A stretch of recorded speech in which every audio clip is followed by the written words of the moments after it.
Welcome to A Night with a Medium, starring Tessa Del Zoppo. Broadcasting live from the Yowawa Media Studios high above the beautiful city of Niagara Falls, New York.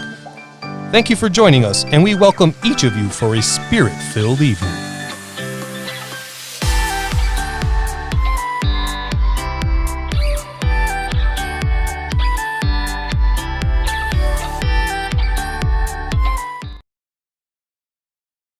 Welcome to A Night with a Medium. I'm really excited about this episode tonight.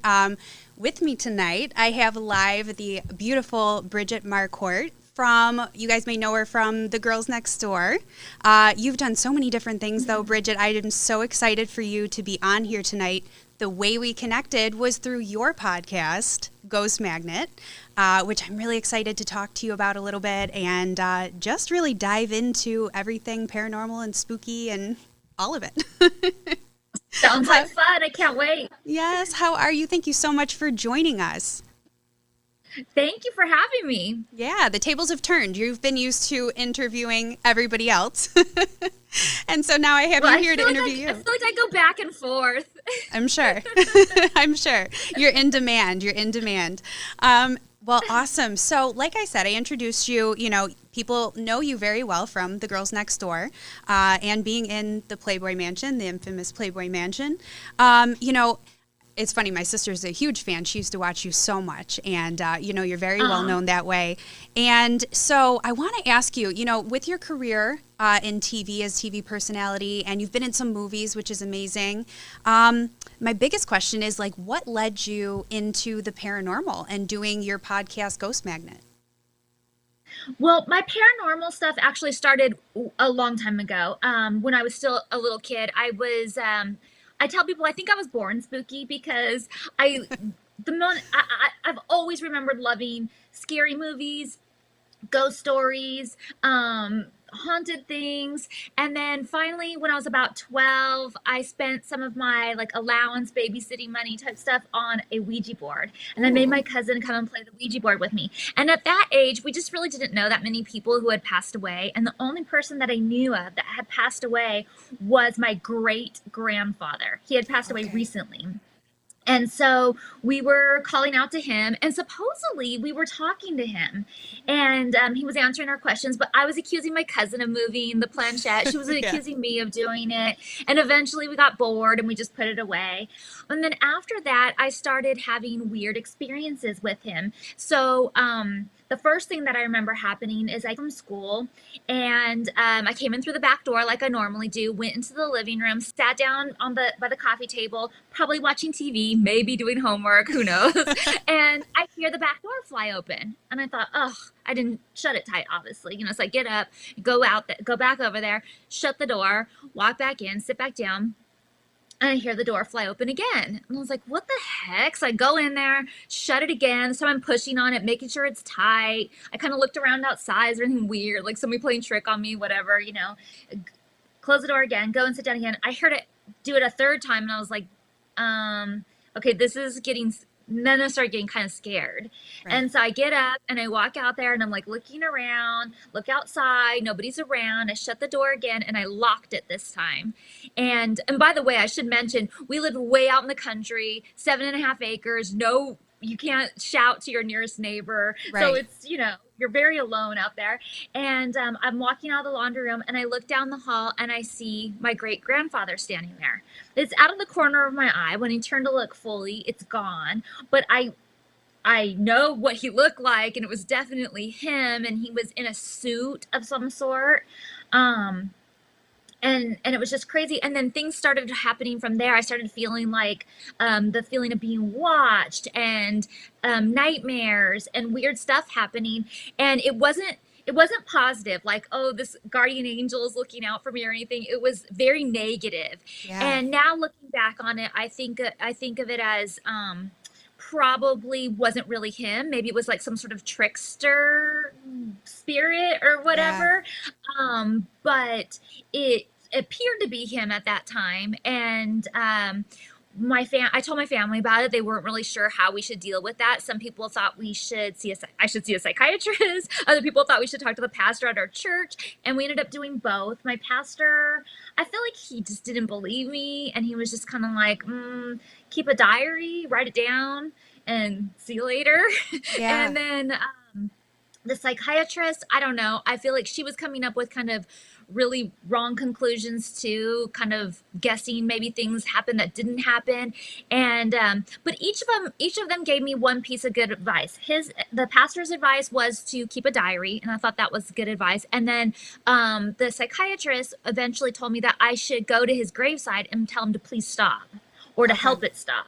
And so I did that, and it eventually did stop. I don't know if it was because I went there and asked him to stop it, but it did stop, but it took a while. Yeah. Probably a couple of years. That's so crazy because, and as I'm listening, that's a very impactful thing to happen, and I could totally understand why that would drive you to want answers. And, I've watched some of your podcasts and things, and what I really like about you is that you almost carry, which I think everybody should, this level of skepticism where like you want answers and you want to know facts and put things together and make sense of it for yourself. So, but as I'm listening to you, I'm like, so you went to a psychiatrist. So I went to school.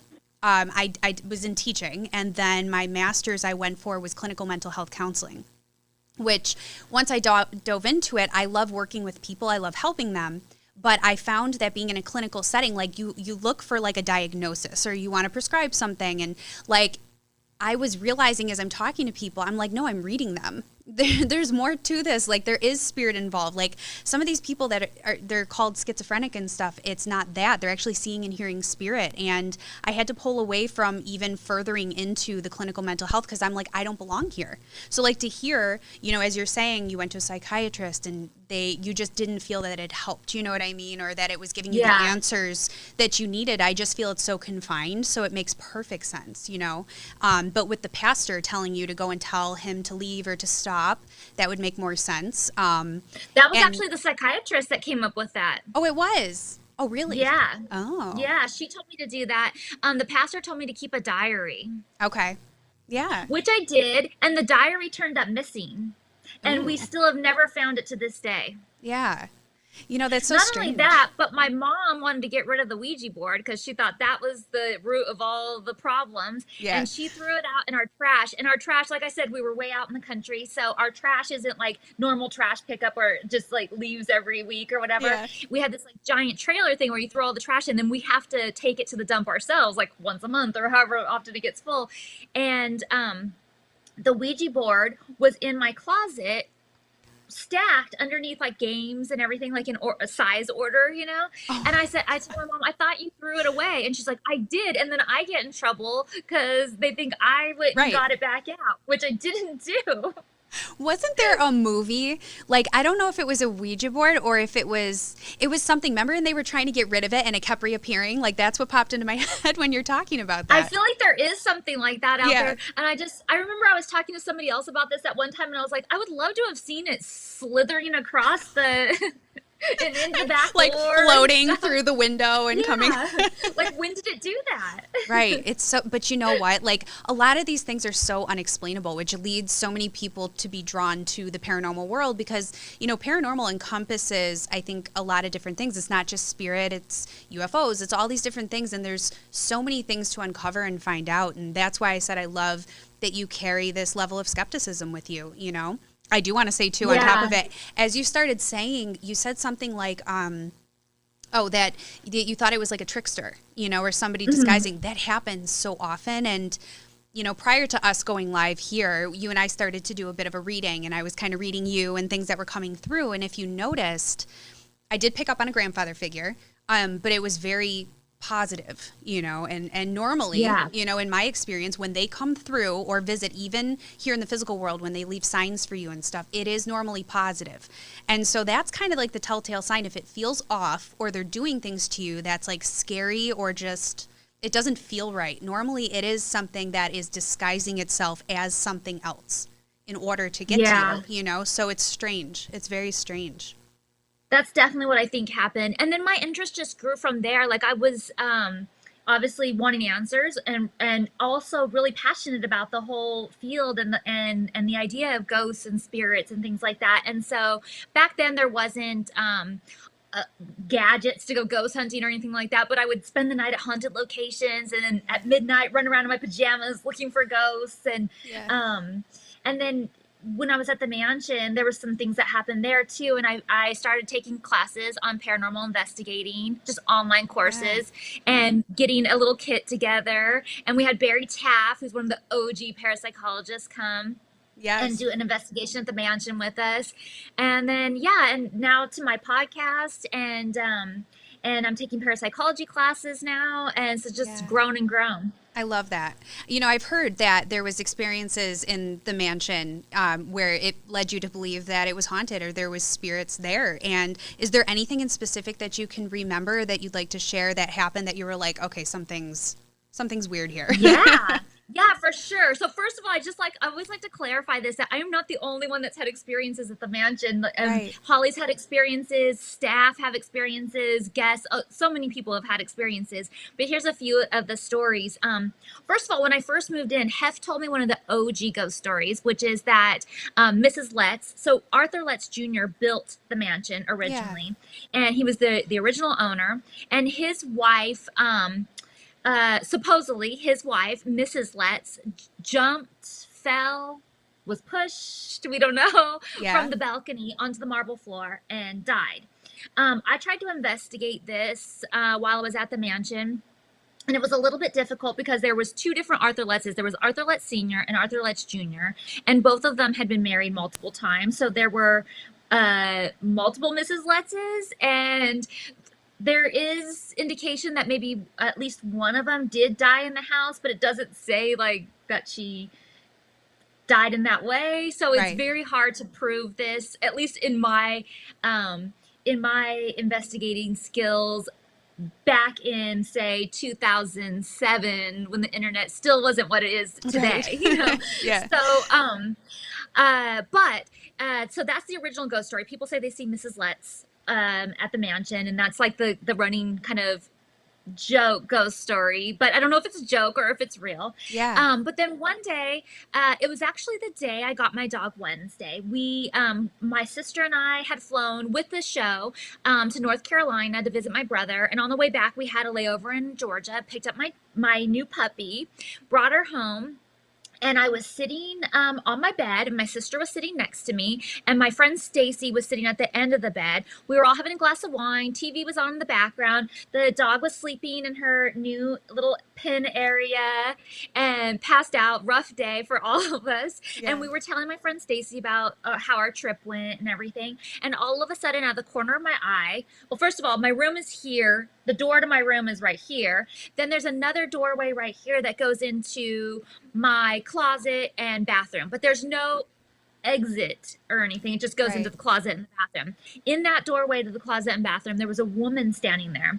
And even though it was out of the corner of my eye, and then when I turned to look directly, which is always what happens to me, she was gone. But in that moment, I knew that she had kind of dark, stringy, long hair, that she was very, very pale, and she wasn't dressed, I know that ghosts always seem to have on like Victorian era clothes or anything. She wasn't dressed like that. She had on a white t-shirt that seemed sort of oversized for her. And like black or dark denim pants.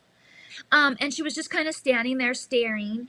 And my sister like freaked out immediately. I think she just started crying right away. And my friend Stacy was like, "Oh my God, I don't want to look. What was it? What was it? What was it? What was it?" But we all saw something there, but they were just like really afraid of it. And later, I realized that I think I know who that woman was. She used to be one of Hef's social secretaries. And prior to me living there, I had come to test for Playboy, and I had met her, and we stayed up all night talking one night and like really hit it off. And she told me that she thought I was going to make it for sure, you know, with Playboy and everything. And when I came back to move into the mansion, I found out that she had passed away from cancer.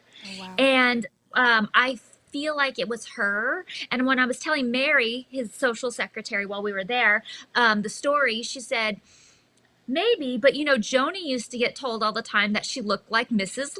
Letts. Oh, wow. Okay. So now I don't know. Although the clothes would make me believe that she was more modern day. So it probably was the social secretary versus Mrs. Letts. But I mean, who knows? Yeah. Where do ghosts get their clothes? Right? Do they have a wardrobe? You have to wonder. I feel like they show, from what I've learned, spirit will show themselves to me in either like whatever form they were happiest in life, or like the most significant part of their life. So, you'll find a lot when people are sick or something here in the physical world, or they pass from an illness, when they come to me, they're free of that. So they might be way younger, or, a lot of military people, especially I found when they come forward, they're in military uniform because they were so proud of it.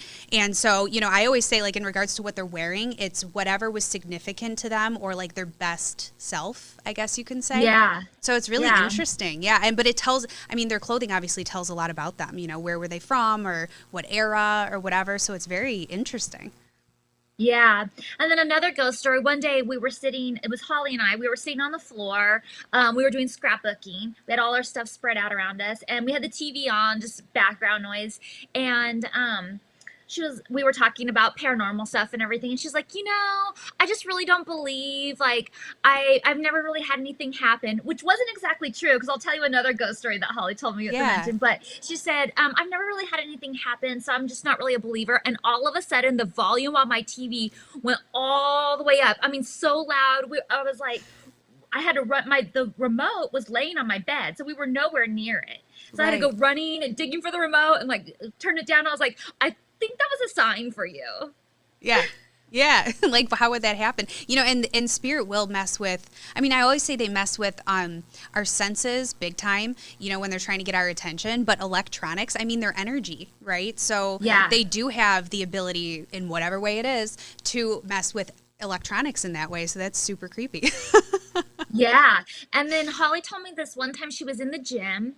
And she was on like the treadmill or something like that, and she sees this blonde girl come out of like the shower area and stuff, and she kind of throws a towel over her shoulder, doesn't really acknowledge Holly, and walks to the other side of the gym and out and out. And Holly was like, I didn't know there was a door over there. Now the mansion has some like secret, we call them secret passageways, but they're just like, basement passageways to get up into the house and stuff. And she's like, there must be another passageway over there. So after she got done with her workout, she went over and she was like looking to see if anything moved, or there was like was mirrored walls and stuff like that. And she finally found a little button. And so she pushed it, and it did pop open this door in the mirrors that you wouldn't know was there normally. So she opened it up, and it was nothing but a closet. Gosh. But the girl disappeared. But she went into it. Yeah. See, that's so crazy. Yeah. Stuff like that and never came out. Yeah. That's so crazy. Who was it? We don't know. Yeah, but it definitely spikes your interest and wants you, it's so funny because you talk about, now I know Holly is into this as well, the paranormal meaning, but I find, and a lot of, so like my show, A Night with a Medium, what I do is, and I've told you, I bring a lot of people on in the entertainment world because as a dancer and a performer for my entire life, I've found this crazy link between entertainment or performers of whatever sort, it doesn't matter what avenue you go in, and intuition and like links to the paranormal, or seeing, feeling things, just being very open to it. Sometimes we don't even know it until maybe like a later stage in life, or maybe we might go through things and we notice it later. But it's interesting to hear like your stories, and then you tell, a few about Holly. Being in the entertainment world, it kind of coincides with what I'm talking about, right? So I think I want to ask you too, like, I know you've experienced things like that and seeing apparitions and stuff. A lot of people, not necessarily you have to be a medium like me or whatever, but do you think for yourself that you carry a level of intuition where like you can energetically sense people or what they're going through, or just get like images or voices or anything? Like, do you feel you carry a level of intuition, or that maybe it's also heightened as you learn more and more about the field? Yes and no. I feel like I really, I don't feel like I'm psychic at all. I don't feel like I know what anybody's thinking. I don't feel like I hear messages from from the other side or anything like that. Yeah. But I do feel like I get really strong feelings of how people are feeling. Like if somebody's upset about something, even if they don't say anything or try not to, like I really feel it. I feel it like it's happening to me.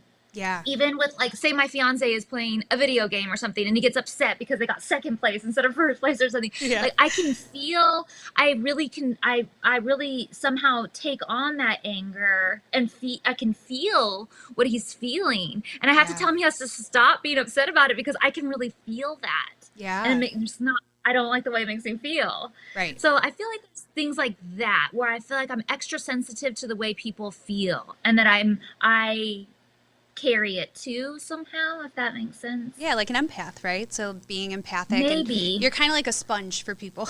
I always refer to it as being like a sponge where you're just picking up on other people's stuff all the time, you know? And it's really difficult sometimes, you know, feeling other people's stuff and sometimes not even knowing if it's yours or and you use that same I don't know if you've felt this for you, but when you go into like a location somewhere, for me, even as a medium, I use that part of me too. When you go into like a haunted location, like you feel the area, you feel the location, what's been there, what's going on, and you can kind of get a sense of it, right? So I don't know if you've experienced that as well, but it happens. Yeah, well, I mean, I can't walk in and be like, oh, I feel,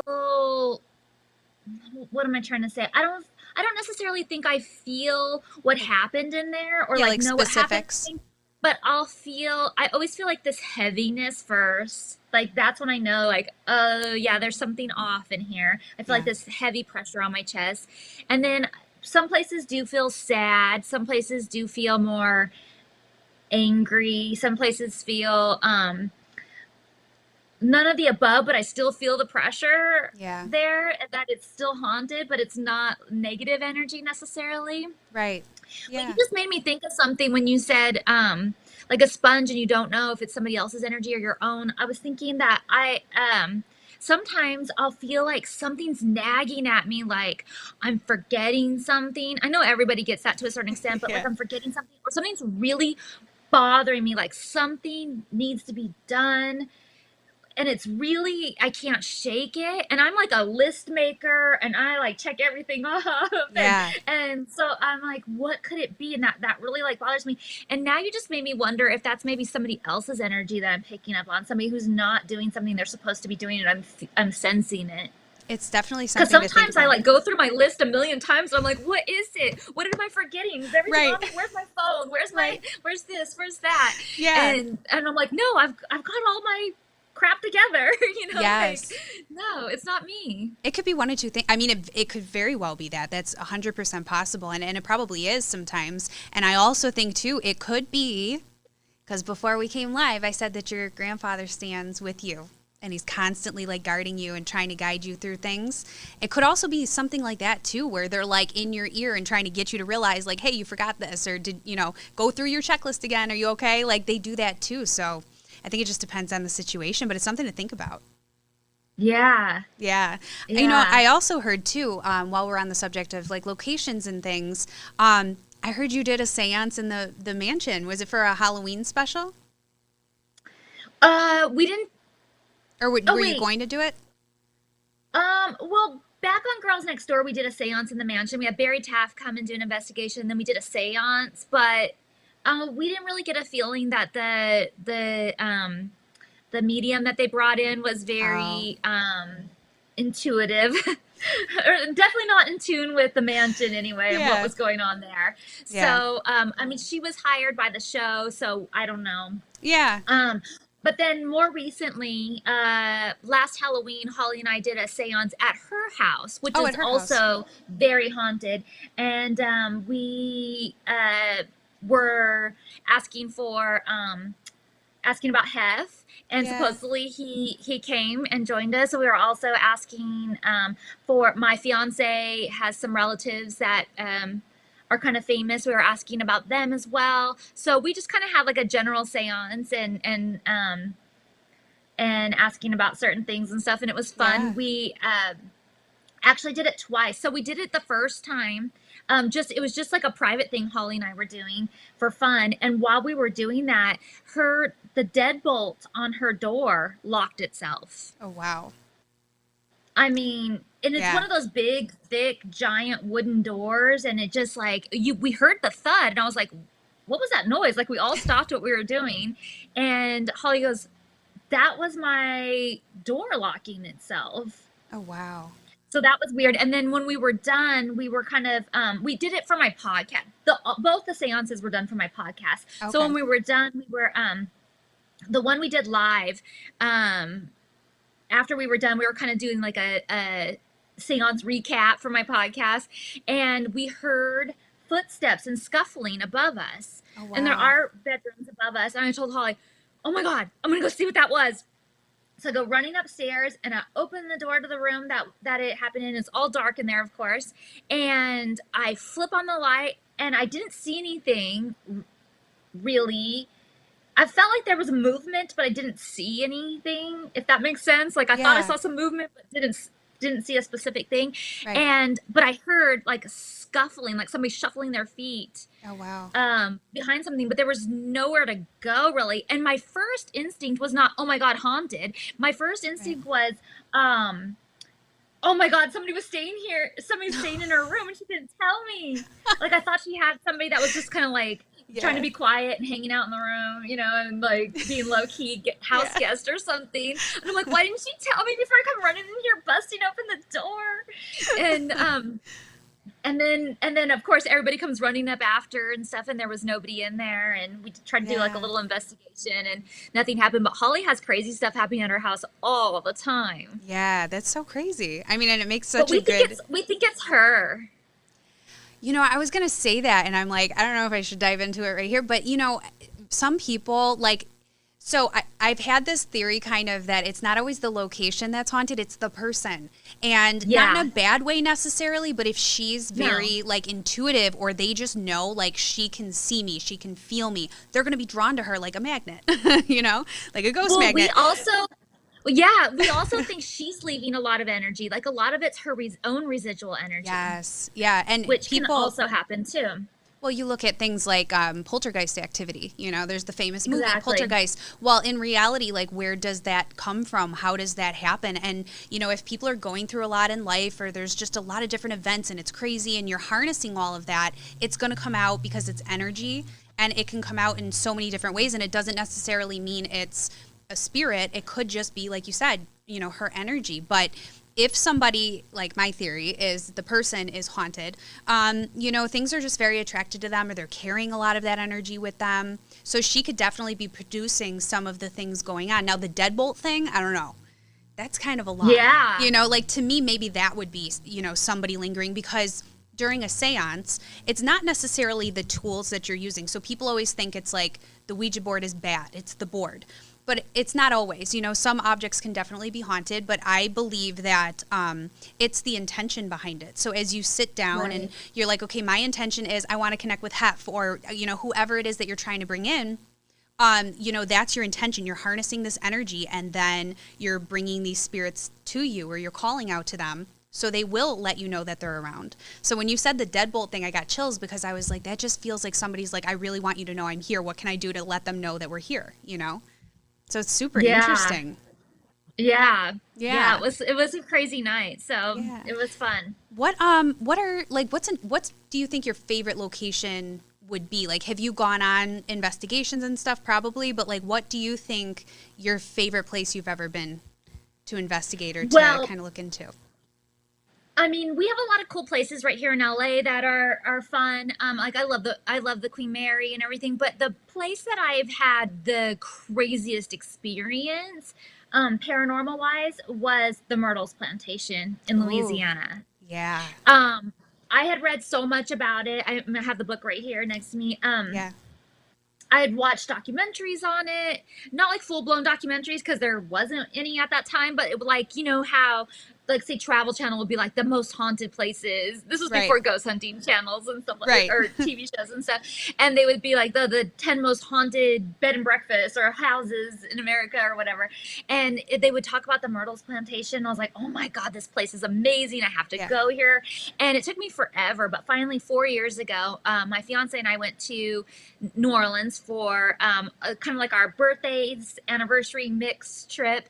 And on one of the nights we got to stay at the Myrtle. We drove and stayed at the Myrtles plantation. Yeah.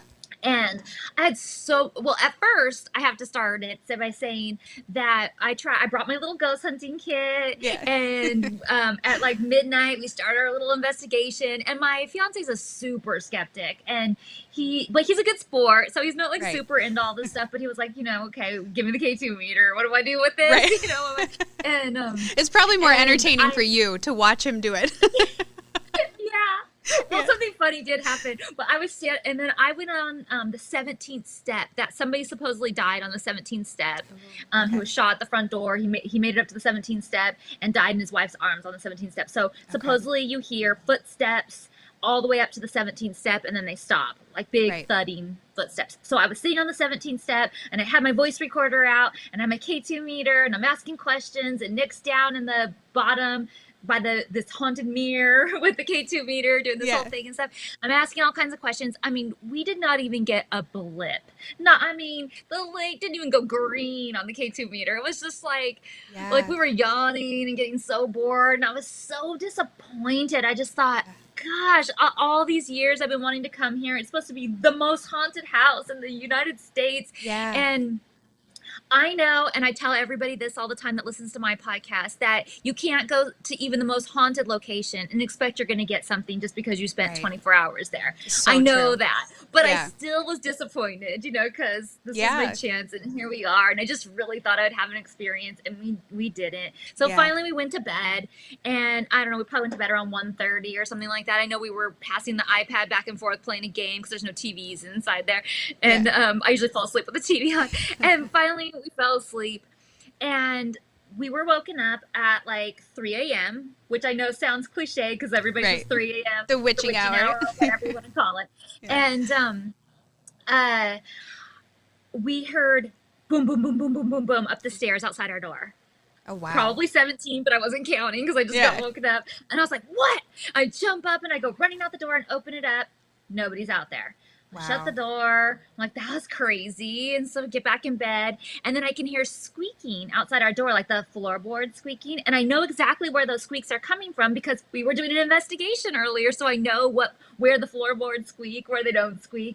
And I'm like, that's in the dormer window right outside our door. Go out there again and look, nothing's out there. And it just got so crazy that the level of the pressure in the room, it felt like we were being squished. It was just so heavy in there. And we could hear furniture moving overhead, but we were on the top floor, so there was nothing above us. We could hear like what sounded like kids laughing and playing and running around. And we kept hearing those heavy footsteps on the stairs and the dormer squeaking, to the point where we were in bed with like the covers practically over our head, holding on to each other, going, "Oh my God, did you hear that? Yeah, I heard that. Did you hear that? Yeah, I heard that one too. Oh my God!" And we were just like huddled together, waiting for it to be over. And then all of a sudden, I just felt like this release, like every muscle in my body just like let go. All of a sudden, the room felt as light as ever, and it was just over. And I asked Nick, "What time is it?" And he said it was like 4:17 or something. So like for a full hour, it was just like crazy insaneness. Yeah. And I was still a little nervous, so he had to walk me to the bathroom and everything. But stand right here with me. Right. It's great. Next morning. No, go ahead. Sorry. Oh, I was just gonna say the next morning when we got up, we went to they do like biscuits and gravy in the gift shop in the morning, so we didn't want to miss that. And they asked us, "So what room were you guys staying in last night?" And we told them, and they were like, "Oh, you guys made it through the night? The last two people that tried to stay in there didn't make it through the night." And we're like, "Whoa, yeah, high five!" Like we need a T-shirt that says we survived. Yeah, that's so crazy. It's true. Like people see paranormal shows and stuff like that, and they bring forward like the best evidence that they have, but what they don't realize is the time put into it, and it doesn't happen sometimes overnight or within a 24-hour period. Like there's people that have to spend days or just even come back to a location. Nothing happens the first time, come back. I mean, spirit isn't always willing to put on a performance for everybody, so it happens at like the most least expected times, and I think there's something to people call it the witching hour, so 3 a.m., things like that. But I personally believe it's not so much that it's like the hour or that it's like just a spooky time. I personally believe that like our bodies being, sleeping or resting at night, because spirit operates up here on a higher frequency, and normally during the day when we're active, we're operating higher, we're like going, and then at night when we rest, we lower ourselves. So to be able to sense those things that are happening up here on a higher frequency, it's easier for us to sense it. So that's my belief. Could I be wrong? Maybe. But I think that just from my own experience too, it's, it's at night when you're resting, or when I'm reading somebody, I have to physically lower my energy. And anybody who's, does what I do, has the ability that I do, they'll realize too, like you lower yourself or you kind of change your energy in order to sense what's going on, So I think that's why it happens. So maybe because you guys are sleeping and you're resting and, and they know like nobody's trying to catch them and stuff too, that they just went crazy for an hour. Yeah, that's totally possible, because other people have told me too that that just as you're falling asleep, that like that little time period before you're not really asleep yet, but you're not awake either, like that's the most magical time as far as like getting messages from somebody, if you're open to it. I mean, I must not be open to it because I haven't gotten any messages, but but it's that's true. Like a really powerful time. It is, because if you think about it, your body is like right to the point of you're ready to fall asleep, but you're still kind of conscious. Your conscious mind is still there. You're not all the way asleep, but your body is so rested, and so your frequency goes way down in that point, but you're conscious enough to maybe hear something, or they might come to you visually. Because I think that they use like clairvoyance. So as a medium, I see things, clairvoyance, but I also hear, so clairaudient. And dreams are just that. It's that sense of clairvoyance. It's those images that you get. And so if you're resting and your body's lowered, you start to pick up on all those little things because, you're more able to, I guess, is what I meant. Well, speaking of dreams, I had this one dream after Hef died. I wasn't really allowed to get closure with Hef because I tried to go up to the mansion and I wasn't allowed to come and see him before he passed away. And then I wasn't invited to his funeral after he passed. And I was just really sad about that because I felt like I didn't get to say goodbye, didn't get any kind of closure. And I just didn't feel like that's the way he would have wanted it. It's not the way I would have wanted it. And a couple months after he died the end of September, and I want to say this dream was in early December. But regardless, I had a dream that I drove up to the mansion and things were weird. It was like they were like it was abandoned but not abandoned, and there was still staff but there was no staff kind of thing. How dreams just don't make sense. And I go in the mansion and everything's dark and kind of weird. There's one light on in what we call the Mediterranean room. The light is on in there, and I can hear like kind of the creepy 1940s music that he always used to play is kind of playing in the background. And I sense that it maybe is staff somewhere, but it doesn't feel like it. Like it feels totally abandoned. And so I obviously am supposed to go in this room with the light on. So I go over there and I'm standing and I'm waiting. And then I hear something coming down the stairs and I turn and look, and Hef comes running down the stairs and he has his arms open wide and he says, "My darling." And he gave out his big laugh and he gives me a big hug, and I could smell his cologne. I could feel the satin of his smoking jacket. I could all the senses were at play. And when I woke up, it felt like it wasn't just a dream. Like I really felt like I was there. And I was telling Nick, my fiance, about it and stuff, and he was like, "Yeah, that's a crazy dream and stuff." But I've told other people about it since, and people are like, that wasn't just a dream. It's true. But I want to see your thoughts on it. No, I was going to say it was so weird because before we even went live, I was going to ask you about this. So I'll hold off on that. But the way you described it, it's not just a dream. They'll come to you, and when you smell it, it feels real like that, and they're doing the things and it feels warm like that, where they're greeting you, and you're looking for closure, and here he is like coming to hug you and being and showing you that kind of care that you were looking for. That is a visitation. It has all the telltale signs of a visitation. I always say like the way to figure out if it's more psychological dream or a visitation is the psychological ones never really make sense. There's like very symbolic things. It feels very weird. There's really no like point to it. You know what I mean? visitations feel like you're literally visiting the person. Like they're there. You can, like you said, you smell him. Like you saw what he was wearing, the things that he used to say, his laugh. Like it's all so real. How can you discount that? You know? So Yeah, I believe 100%. It was 100% real, and it was 100. And I'm really bad at remembering my dreams. People have given me tips and tricks to try and remember. I almost never remember my dreams. So the fact that I even remembered this one, and not only that, but it didn't feel like a dream. I literally felt like I just was like teleported to the mansion and teleported back out, and was in my bed again. Yeah, like it was crazy, and it felt 100% real. And I always say spirit gives you what you need. So the fact that you felt like I didn't get closure, like I don't feel I got to say goodbye to him, I know Hef wouldn't have wanted this. He knows that. You know what I mean? And so he probably used that ability to come to you within a dream to give you what you felt you needed. Spirit always gives you what you need. Yeah, I think so. Which is amazing. Super cool to carry those experiences with you, you know? Yeah. You've had so many cool experiences in your life, and, you know, I'm super excited to see what you have, you know, going forward, and super excited to talk with you on your podcast, and we could dive into some more stories and things like that. I want to give you the opportunity, though, like tell everybody where they can find your podcast, you know, when to listen, things like that, and what you have coming up. Okay.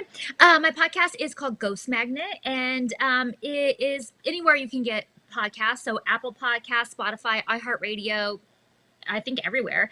And a new episode pops up every Monday morning at midnight, or Sunday night at midnight, however you want to say that. And we're almost up to our 100th episode. Next month, we're going to celebrate our 100th episode. So I'm super excited. But yeah, I have on different, paranormal investigator professionals, like from television and, celebrities and all kinds of different people on, and we just talk about mostly ghosts, but any paranormal stuff is up for grabs, and I love it. I love doing it. I love talking about ghosts and paranormal stuff with people. Yeah, the passion you have for it comes through in all your episodes. It's great. Thanks. And then as far as other stuff, I don't have anything like quick on the docket. I have some things that are coming up. I'm writing a couple of books. One of them is about my paranormal journey. Because a lot of people, even though I felt like on the show, I talked about how I loved Halloween and everything spooky. Like I love the whole genre. It's not just ghosts and paranormal. I love the whole thing. Yes. And I felt like I brought that up quite a bit on the show, but I feel like a lot of people still seem very surprised that I would have a paranormal podcast or be into that kind of stuff. And so I'm writing a book that I'm almost done with, just kind of like how that came to be, and like how do you go from the girl next door to the ghoul next door. I love that. Yes. That's my guidebook on how to do that. I love that concept, though. It's so great. And I love, like I said, I love your passion for it, and just your wanting to know more, because I think that's what the paranormal field should be about, is bringing about the truth of it. You know, it's not always about just the spooky, and, you know, that it should be about the truth and the truth behind it, and what are the facts, and, like, you know, how do people understand this? So I love what you're doing. You know, I love that you came on tonight. Thank you so much. Yes, I'm super excited. Me. Yeah, super excited to talk to you some more. And, you know, thank you. Yes. What I'm going to do next, and what I normally always do, is after I do my interview, I start opening up my call lines for me, and I start doing readings live. So I know you said you had family that was tuning in too, so if you guys all want to tune in, I'm going to start opening up the phone lines pretty soon and doing readings. Yeah, I ratted you out, Mom. You're listening. She did. Hi, Mom. Yeah. So, do you see the glowing eyes behind me? Where is it? Oh, yes. Oh, my gosh, look at. Oh, how funny. I don't know how it looks on your screen, but for me, it just looks like glowing eyes, but it's my cat. Look, there it is. Yeah. It's not a ghost. Oh, how funny is that? It's not a ghost. It's not a pudgewucky. It's not an alien. We should have just left that alone and see what everybody thought. I know, right? Like, I saw glowing eyes behind her, I swear. Is there? How funny. Oh, my gosh. Bridget, thank you so much. Thank you so much. Of course. All right. So I will talk to you tomorrow, and I am going to jump on with everybody else now. So. All right. Have fun. Thank you. Bye. Bye. Okay. All right. How fun is she? Not only is she beautiful, but she's great to talk to. She has the most beautiful smiling eyes and I know. smile. It was just such an enjoy. I had 4 different images of her here and you, and it was great. I got to watch them Our facial rebel. expressions. Yeah, let me line up your comments for you here. Absolutely. So, all right. So what I'm going to do now is I am going to open up the call lines. I think, again, I opened up our lines here. And the call-in number is 716-226-0693. Thank you guys, everybody, for tuning in. I am going to start looking at some comments and taking some questions for everybody. I'm very excited. I'll take you up to the beginning and just go slowly. Okay. All right. So I know Olivia here said that her mom had had a board, so probably a Ouija board, and had some crazy activity too. Yeah, you know, I love talking about this kind of stuff. You know, as a medium, I don't always talk about things like that, but Ouija boards and all of that kind of stuff, I want people to understand that it's really about the intention behind it. I do believe in, you know, objects being haunted or harnessing energy from the past and things like that. But, you know, it's really about the intention behind the board. So, and there's a lot of, you know, obviously it's been used for movies and there's a lot of misconceptions, I think, about it. But really it's about the intention behind it. Mm-hmm. Yeah, there's my sister. My sister's a huge fan. Don't worry. Before we went live, Noelle, I told her that you love her. She was great to have on. All right. So the call-in number is 716-226-0693. Hi to everybody on there. You know, I was looking at some of the comments and stuff from last week. One of them being, you know, I actually talked to somebody, too, recently about opening up your own abilities and stuff like that. So as I was talking to Bridget, you probably heard, you know, I asked if she felt she had any levels of intuition. I'm finding more and more, especially with this pandemic and people being forced to kind of sit with themselves for a while, they're noticing that level of, you know, sensing energy and being an empath and being able to feel and see things. You know, so I find it a lot with people who are drawn to art in some form, whether it be entertainment or whatever. So I do see a comment from Kendra right there. She said, the spirits in my house open my cabinet doors and my bathroom doors. That's very interesting. I always say things like that could be one of two things. One of them being poltergeist activities, like me and Bridget just talked about, where you are going through a lot of stuff, or maybe you're carrying a lot of energy and actually causing it to happen. Like we can, I don't know how it happens, but our energy can cause things like that to happen. And you'll find that to be in times of like high levels of stress, or maybe you had something traumatic happen. You know, so we can either cause that, or it can definitely be paranormal. It could be something in the house trying to catch your attention, Kendra. And Kendra is says hello from Lima, Ohio. Oh, hello to Ohio. Hello to Freddie. He's on there. Thank you for tuning in. All right. Okay. Let's grab, I see a question here from Cassie. So let's jump into some mediumship questions and some calls. So if you can't get through, just let me know, because that's always my thing. If you guys haven't learned that by now, I usually mess up the call-in lines. So if you can't get through, let us know and we will fix it. Cassie says, hey, Tessa, my grandfather passed away around 7 years ago, and recently I had a very vivid dream about him. Wondering if you have any additional info. Cassie, if you can give me your grandfather's first name. Having a first name helps me to connect with spirit. But it's interesting that you brought this up, as I think one of the last things me and Bridget were talking about were dreams and the difference between like a psychological dream versus a visitation. So what I want to say to you, Cassie, is if you feel as though it was a visitation where it was, you know, maybe you felt him, you smelled something, or it felt very real, I would say that that's what happened. Okay, so your grandfather is Frank. Okay, so what I pick up immediately and what I started to pick up on was like there's something here in the throat with him. So I don't know if he was, if there was breathing issues or there was something that would have affected the airways with him. It could also be speech, but I feel more that it would have affected the throat or the airways. So I don't know if you understand that part of it. I do feel that he declined quickly too. Like I feel like this would have happened like boom, boom, boom, quick with him near the end. So when he feels as though he didn't get a chance to say goodbye, that's a lot of the reasons why they'll come to you in dreams so quickly as well, is they want to say goodbye to you. So I do feel something to do with the throat in regards to his passing. He keeps saying, I didn't get a chance to say goodbye because it happened so quickly. And then I also get a connection to the month of March, because I keep getting the M month, so March. So I don't know if there's something coming up for him up in March. And then also... oh, that's strange. Okay, so I don't know if your mom... I feel like... I don't know if she said... I forget what the comment said because my mind goes everywhere. But I don't know if this is your mom's side, Cassie.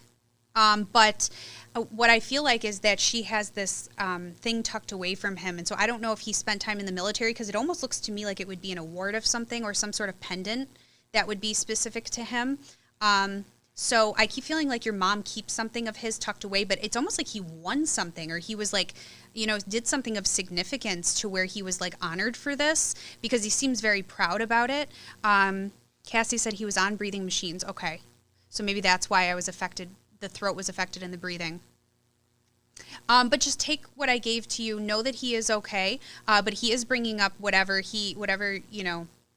they have of him, or that was given to him of significance, because he's very proud of that. And he talks about you guys keeping that very close, your parents or whoever has this, that it was very special to him and it was of significance. He did something significant. And so he's very proud of that. He's watching over you guys.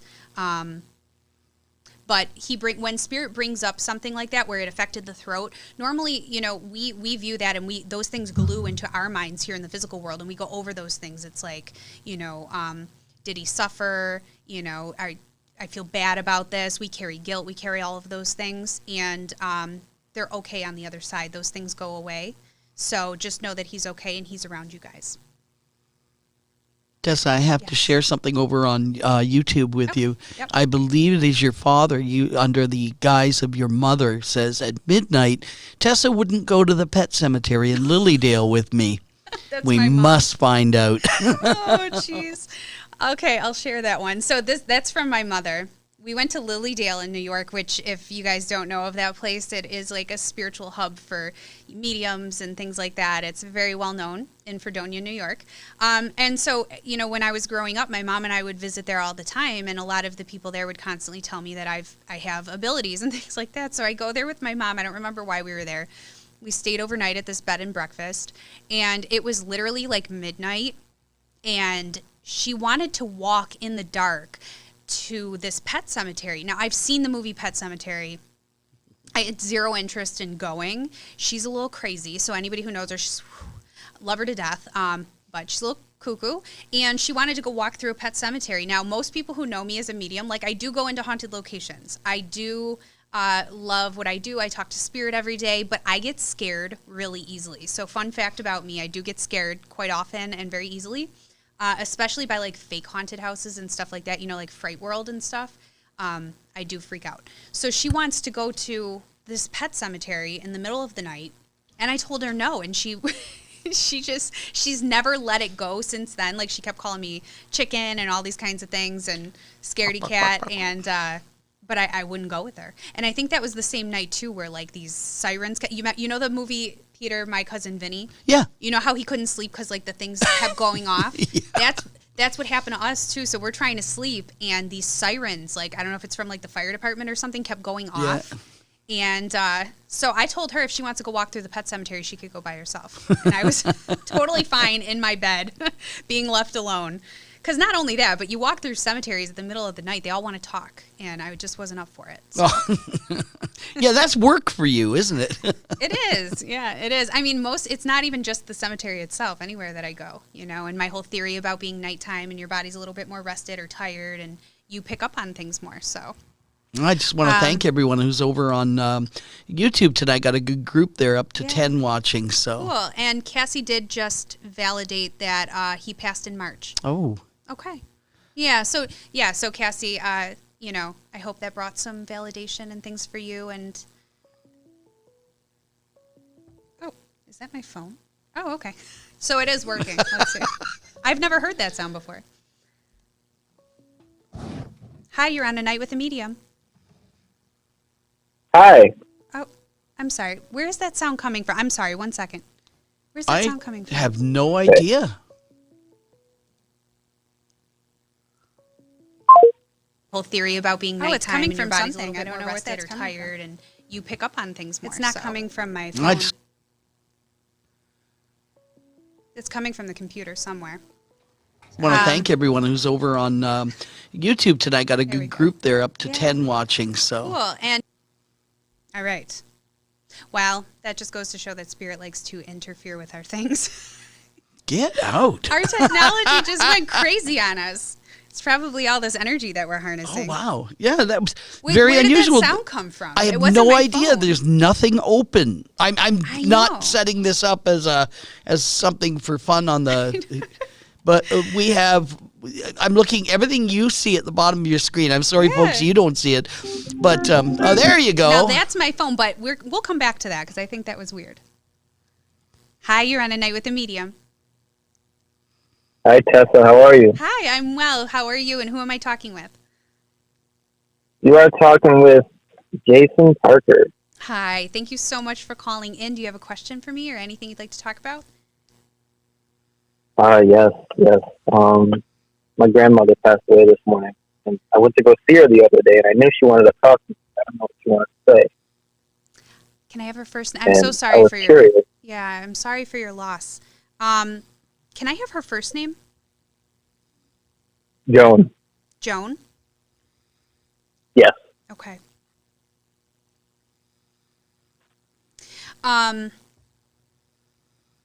That name resonates with me so much for a couple different reasons. But what I keep picking up about Joan immediately is I feel as though, number one, I want to say that she lived a very long life. So was she up in age? Like, was she...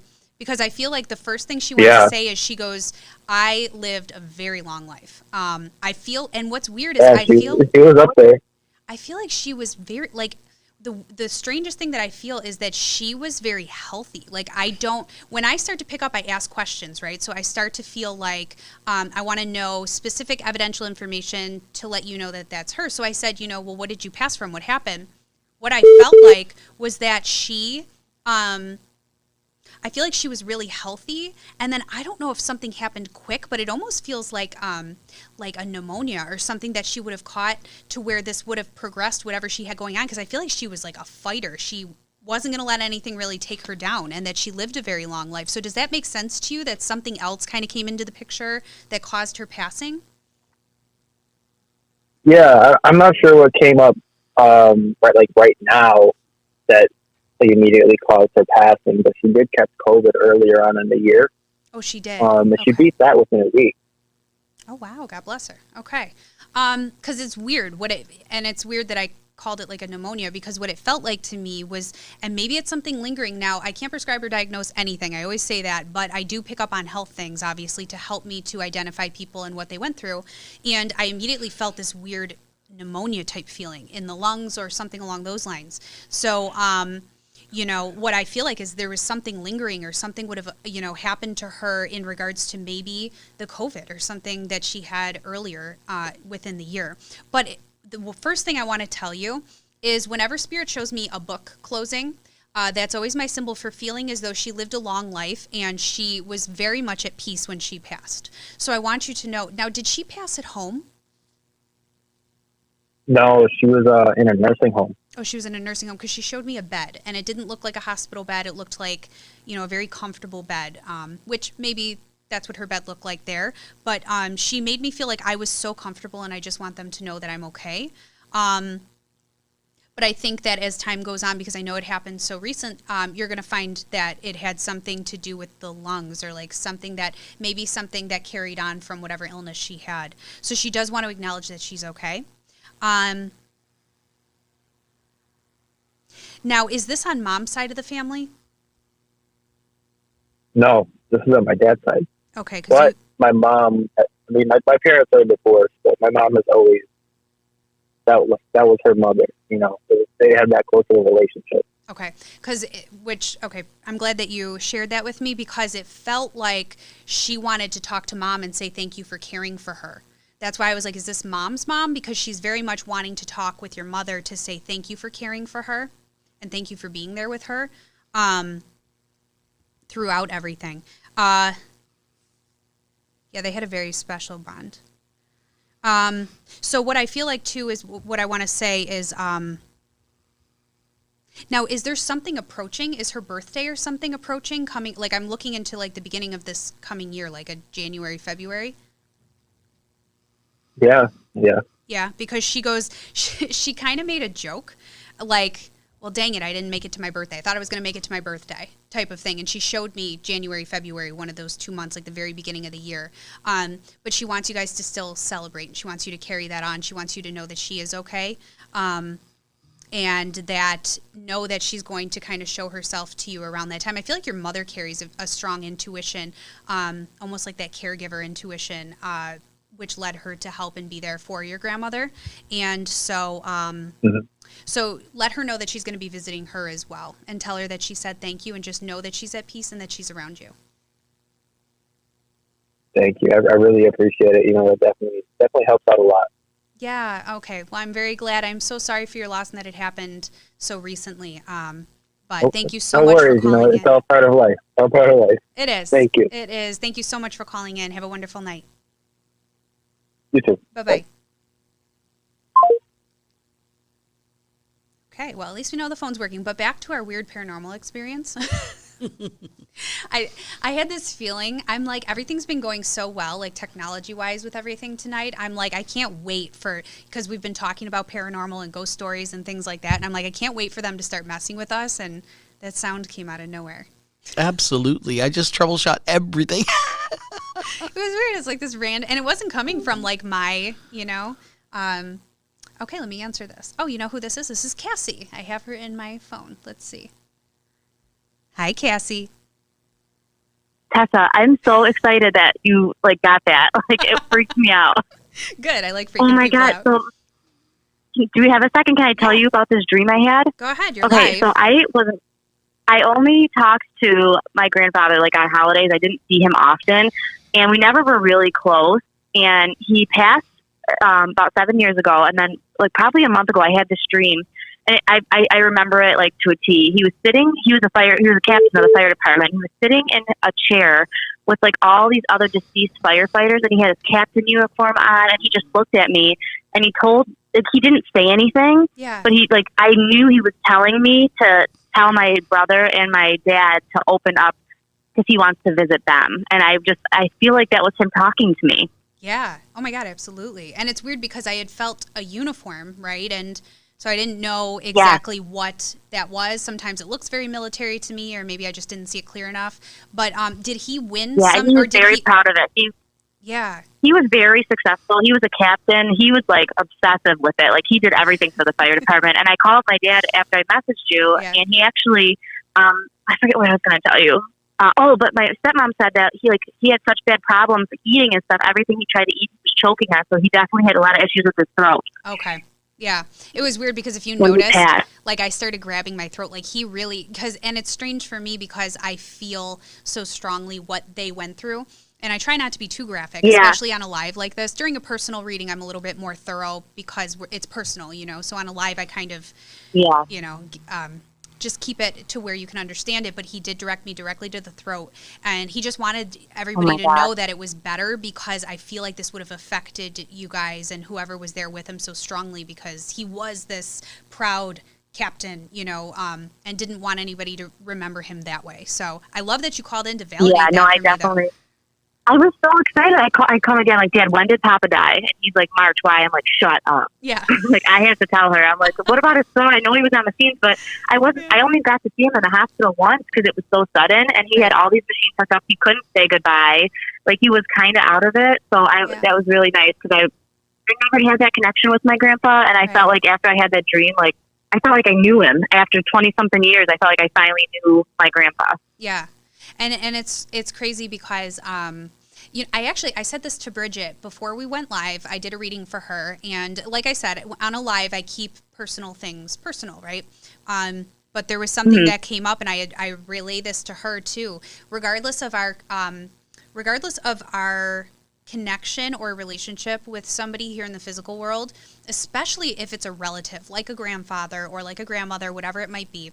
When they pass, you know, everybody talks about spirit guides and protection and this, that, and the other. What they don't realize is that it's very common for our loved ones like that to step into that place for us once they've passed, as a protector, as a guidance figure for us. And so the fact that he came to you like that in a dream afterwards, it signifies that he's there with you, he's guiding you, he's protecting you, all of those things. So it's really interesting.